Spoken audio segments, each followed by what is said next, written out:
Hey, what's going on? Danny Matta here with PT Biz, and we're in Gilbert, Arizona, checking out Polaris PT and Wellness with the owner of Brig Woods. We're here to show off his space, show you what he's doing with his performance-based cash practice. Now he started it, and now he's going to scale the sucker as well.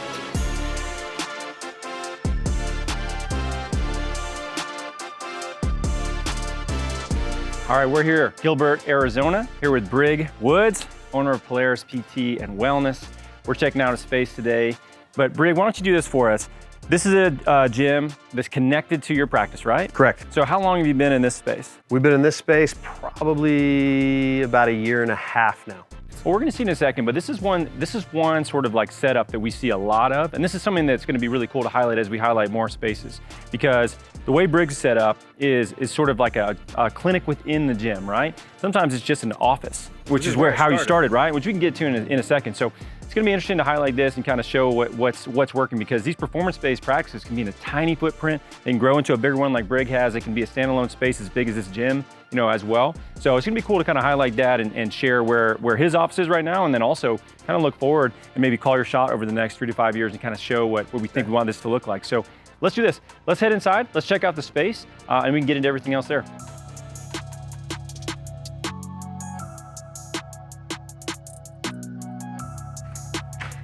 Welcome to space.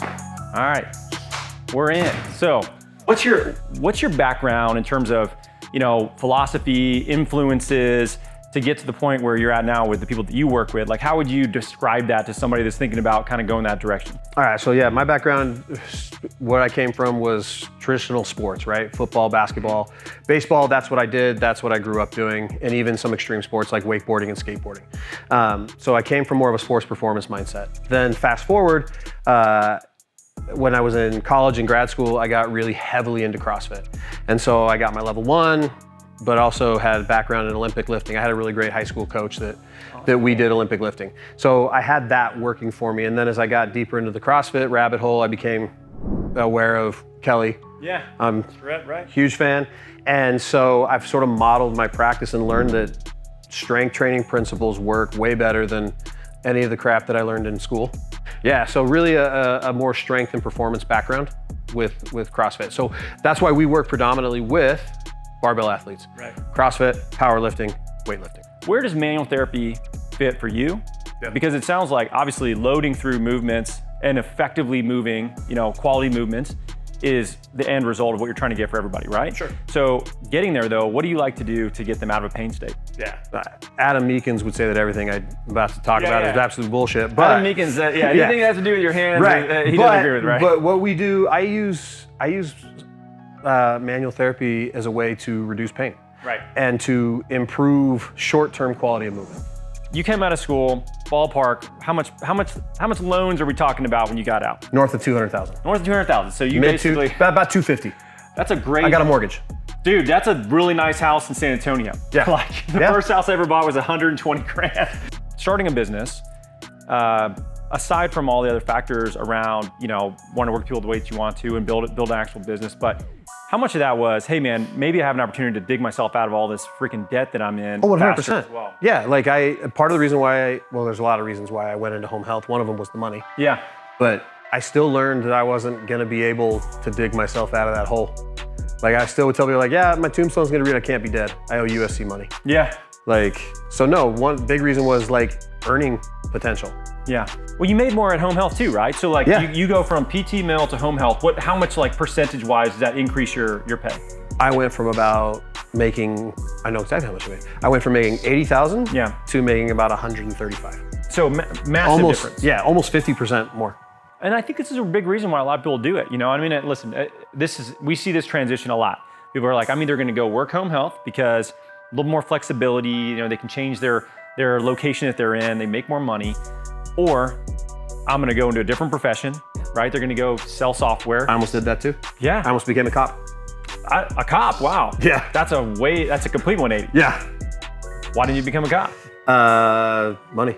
Yeah. Well, you're gonna make less money as a cop. Yeah, I was gonna make, but I would have probably been happier. Yeah. Like I would have been less stressed, would have been happier. I would have made less money, but that was the thing. It was the student loans. I'm like, how am I gonna pay off $250K on a friggin' cop salary? Yeah. That's not happening. I can't do it on a PT salary. Yeah. On a clinic director's salary. So was there, I feel like there's always this moment where it's like, I'm not doing this shit anymore. I've got to do something else. Do you remember what that was for you? Yeah. I was up at 3 a.m. finishing up Medicare notes. And I remember also in one of that time, I was like scrolling through Instagram, taking a break, and I saw Ziad's profile. Yeah, Z. And I was like, wait, what the f is Z doing? Yeah. And then I saw it and I'm like, wait a second, this dude's there's no way. There's no way that he's all cash and this and that and the other thing. And I was like, if this is what he's doing, I'm not doing this. I can't do this anymore. I remember talking to you about your business or what you want to do with your business. And I remember saying like, hey, most clinicians struggle with sales. Yeah. And do you remember what you told me? I did.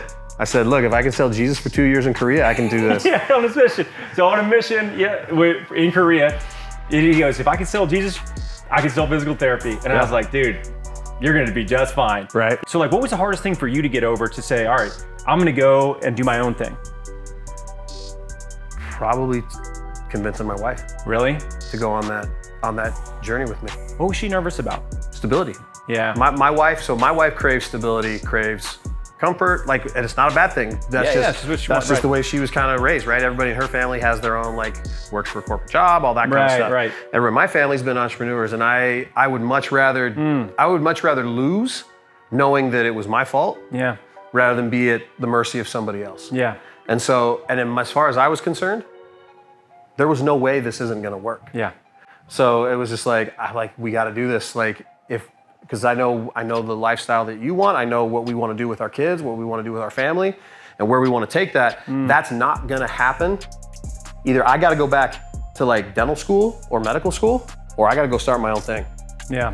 And so after talking with Z and talking with you and realizing that this is actually possible, I was like, we got to do it. That is. I think after when I first started, I said, the only thing I want to do one day is I want to go on a vacation. Yeah. I don't want to be in my office. I want to check my account one day. Yeah. And have that number, and then check it the next day and have that number go up. Right. Yeah. And it happened. Yeah. It happened this year, and I was like, yeah. Oh, that's cool. No, it's amazing. So with this setup that you currently have, how many monthly visits are you looking at being able to realistically get in, if they're each an hour long? If everybody was operating at 100%, we could do 75. 75 to 300 roughly. Yep. Yeah, 300 mark is a really important threshold. Yeah. What's the driver behind that? What's the reason behind wanting to move into a larger space? Be able to provide more of what we want to do. So sports, this is a hard space to do sports performance in. Yeah. Right? A lot of times I spend my time going out here. You're running around the parking lot? Yeah, parking lot or sidewalk, right? Which is hard to do in July. Yeah. When it's 115 degrees outside. That's right? terrible. God. So or we set up an agility ladder right here because we stagger our appointments. Yeah. So I'm on the hour, he's on the half hour. So generally he'll do a manual. I can generally do some agility stuff in here. I see, okay. But it's not a very big enough. That's smart. Okay. Yeah, not a huge space. Yeah. So the goal would be to add more providers. Yep. Be able to have more sports performance, group small, semi-personal training, and then wellness suites are huge. Compression, cold plunge, and red light. Yeah. So be able to have that. So it's sort of offering. multidisciplinary. You want to have recovery, PT. You want to have an indoor space to be able to do turf area kind of thing, whatever. Call your shot. When are you doing this? Because we'll look back on this in a couple years and we'll see if you're there. It's like a time capsule. Yeah, for sure. We want to be moving end of 2025. End of 2025? Oh shit, that's right around the corner, man. So 2 years. Yeah, 2 years. Let's go. So this time next, by 2025, we want to be either locked into a place or actively looking so that we can then move into that. What would you say, let's say somebody's in your shoes when you're just starting and they're like, man, I'm interested in doing this myself. Yeah. Is there anything you go back and do differently? Any mistake you'd be like, man, do this instead. Here's my advice, learn from my mistakes. What would you recommend? Get your ducks lined up first. Yeah. I was very much ready, shoot, aim. Yeah.